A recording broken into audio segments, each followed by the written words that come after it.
Everyone welcome back to my YouTube channel. In last video हम लोग बात कर रहे थे हाइपोक्सिक सेल इंजरी के बारे में। हम लोगों ने बात की causes of hypoxic cell injury के बारे में और early stage of hypoxic cell injury के बारे में कि जब अर्ली स्टेज होती है हाइपोक्सिक सेल इंजरी की तो सेल में क्या क्या चेंजेस आती हैं।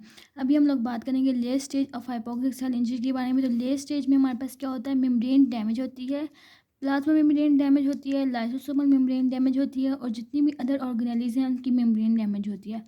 लाइसोसोमल मेम्ब्रेन के हम लोगों ने ज़्यादा इसलिए कहा क्योंकि जो एंजाइम्स होते हैं वो रिलीज़ होंगे सेल में और वो सेल में फर्दर जाकर डिस्ट्रक्शन काज करेंगे, क्योंकि लाइसोसोम में जो एंजाइम्स होते हैं वो डिस्ट्रक्टिव एंजाइम होते हैं।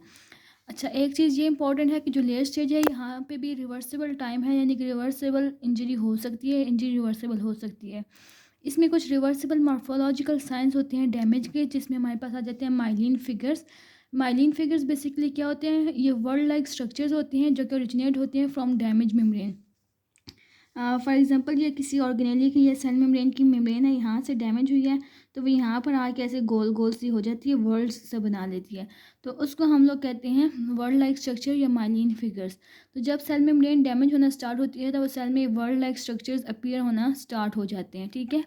और उसके अलावा जो को रिवर्सिबल मॉर्फोलॉजिकल साइन होती है ड्यूरिंग लेट स्टेज वो होते हैं cell bleb formation. Cell bleb formation basically क्या होते हैं, सेल सरफेस डिफॉर्मिटी होती है, यानी कि नॉर्मल सेल ऐसे दिखते हैं लेकिन जब सेल ब्लेब्स आएंगे तो हमारे पास सेल ऐसे ऐसे दिखने लग जाएगा, ठीक है, ब्लेब्स से बनने लग जाएंगे इसके ऊपर, ठीक है।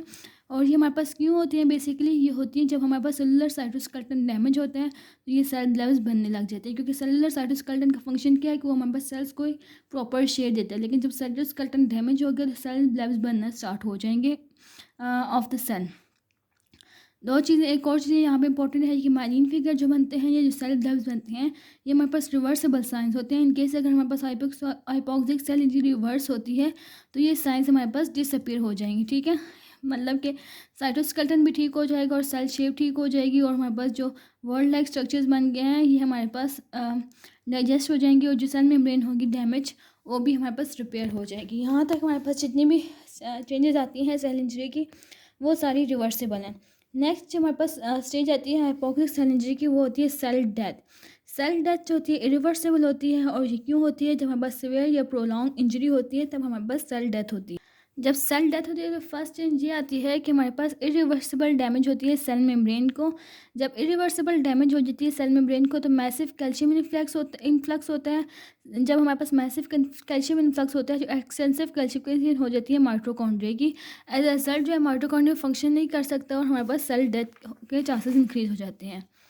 नेक्स्ट जो चीज़ आती है हमारे पास चेंज आती है इन दिस वन, जब हमारे पास सेल डेथ हो जाता है हाइपोक्सिक सेल इंजरी की वजह से, वो होती है इंट्रासेलुलर जो एंजाइम्स होते हैं और वेरियस अदर प्रोटीन्स होते हैं वो रिलीज़ हो जाते हैं फ्रॉम नेक्रोटिक सेल से, ठीक है।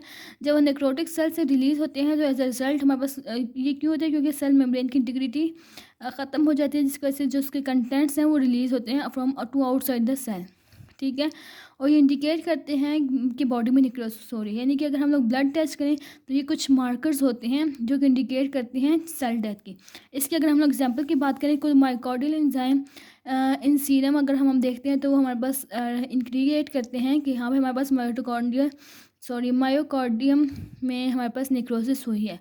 जो मायोकार्डियल एंजाइम जो है सीरम में जो मोस्ट इंपॉर्टेंट है वो है लैक्टेट डिहाइड्रोजिनेस, क्रिटेनिन काइनेस और स्पार्टेट अमाइनो ट्रांसफरेज। ये तीन एंजाइम बहुत इंपॉर्टेंट हैं फॉर द मायोकार्डियल डायग्नोसिस।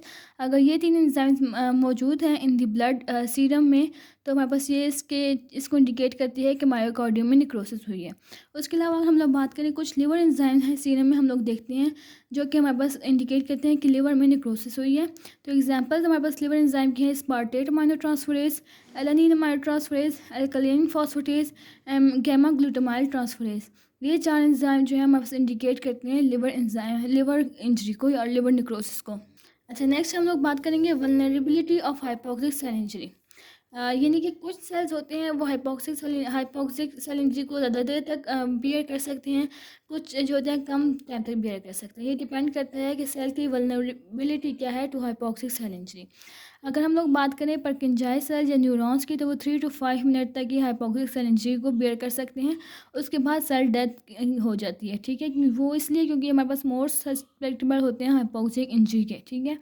उसके अलावा न्यूरॉन और हिप्पोकैम्पस में मोर सस्पेक्टेबल होते हैं, इसलिए वो हमारे पास ज़्यादा देर तक हाइपोक्सिक सेल इंजरी को बर्दाश्त नहीं कर सकते। लेकिन अगर हम लोग बात करें मायोकार्डियल सेल्स की और हेपेटोसाइट्स की, तो वो 1 to 2 आवर्स तक हाइपोक्सिक सेल इंजरी को बर्दाश्त कर सकते हैं। यानी कि अगर 1 to 2 आवर में अगर हाइपोक्सिया ख़त्म हो जाए तो हमारे पास ये सेल जो होते हैं रिवर्स हो जाते हैं और टू हेल्दी स्टेट चल जाते हैं, ठीक है। और अगर हम लोग स्केलेटल मसल्स की बात करें तो स्केलेटल मसल्स में एक ख़ास फीचर होता है जिसको हम लोग कहते हैं मायोग्लोबिन। जब मायोग्लोबिन प्रेजेंट होता है, मायोग्लोबिन बेसिकली क्या करता है कि वो कुछ ऑक्सीजन को स्टोर कर लेता है। तो मायोग्लोबिन जो है कुछ ऑक्सीजन को जब स्टोर कर लेते हैं इन द मसल सेल, तो वो हमारे पास सेवरल आवर्स तक हाइपोक्सिक सेल इंजरी को बियर कर सकता है। So this was all about hypoxic cell injury.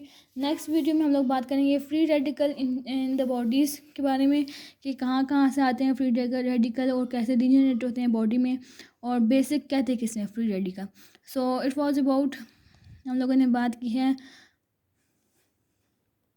Hypoxic cell injury के बारे में। अगर आपको हमारी वीडियो पसंद आई हो तो हमारी वीडियो को लाइक शेयर सब्सक्राइब और कमेंट करना मत भूलिएगा। Thank you so much for watching.